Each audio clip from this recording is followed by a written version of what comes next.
Sa panahon natin ngayon, marami na talaga tayong iniisip na mga problema. Hindi natin alam kung hanggang kailan natin makakaya. Hindi natin alam kung hanggang kailan tayo mananatili dito sa mundo.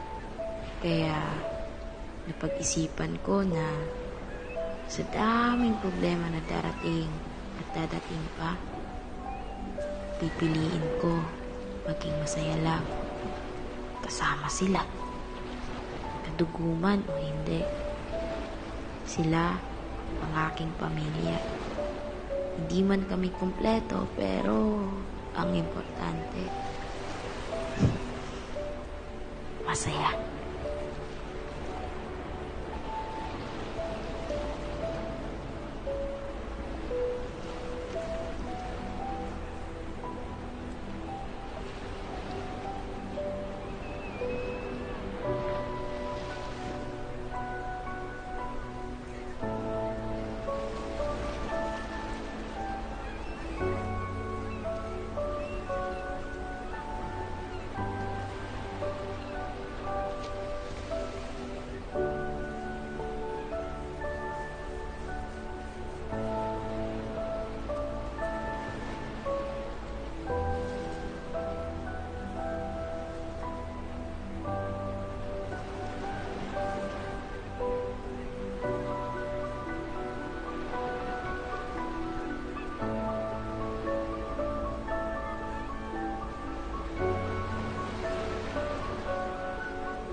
Piliin mo yung taong importante ka sa kanila.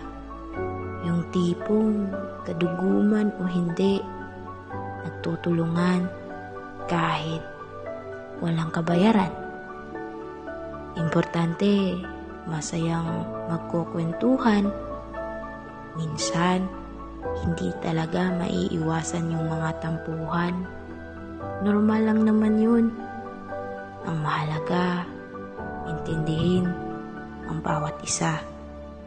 Walang plastikan, walang traiduran. Yung tipong maramdaman mo na nandyan sila palagi. Hindi yung nandyan sila pag may kailangan sila sa'yo. Ang malungkot lang kasi yung maramdaman na paliit kayo. Kasi yung iba may trabaho na, yung iba pumunta sa ibang lugar para maghanap buhay. Nakakalungkot lang, kaso wala tayong magawa eh. Hindi natin kontrolado ang buhay nila.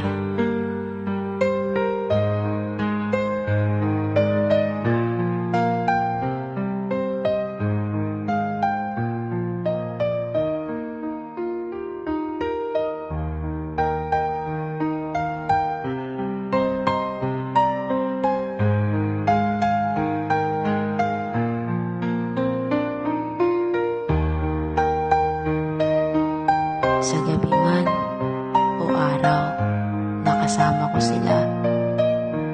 Bawat oras, bawat minuto o segundo, mahalaga yun para sa akin. Kasi hindi ko alam kung hanggang kailan sila mananatili, hanggang kailan ko sila malalapitan. Malay natin, bukas, aalis din sila. Bawat sitwasyon, bawat pangyayari, importante yan. Hanggat nakikita ko silang masaya, yan yung mahalaga. Yung nakikita ko silang nakangiti tawa.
Ikaw, anong kwento mo?